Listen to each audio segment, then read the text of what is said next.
দেখুন ভাই, আজকে আমাদের গ্যারেজে ঢুকছে একটা বিশাল মনস্টার ট্রাক। ব্যাঙে বড় সমস্যা, আজকে পুরোটা খুলে ঠিক করব স্টেপ বাই স্টেপ। প্রথমে আমরা চেক করছি ব্যাক আর এক্সেল লাইনে কোথায় সমস্যা। দেখতেই পাচ্ছেন রিমে ক্র্যাক আর এক্সেল একটু বেঁকে গেছে।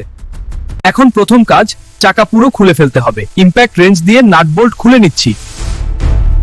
এখন খুলে ফেললাম পুরো এক্সেল সিস্টেম। দেখুন ভিতরে ড্যামেজ কতটা সিরিয়াস। ক্র্যাক অংশে এখন আমরা ওয়েল্ডিং করছি। এই স্টেপটা খুব ইম্পর্টেন্ট, ঠিকমতো না করলে আবার ভেঙে যাবে। ওয়েল্ডিং শেষ, এখন গ্রাইন্ডিং করে পুরো সারফেস স্মুথ করে নিচ্ছি। পুরনো ড্যামেজ পার্ট বাদ, এখন লাগাচ্ছি নতুন ভিডিটি বিয়ারিং আর সাসপেনশন পার্ট। এখন চাকা আবার সেট করছি, সব নাট বোল্ট ঠিকমতো টর্ক দিয়ে টাইট করছি। সব কাজ শেষ, এখন টেস্ট ড্রাইভ। দেখুন একদম স্মুথ চলছে।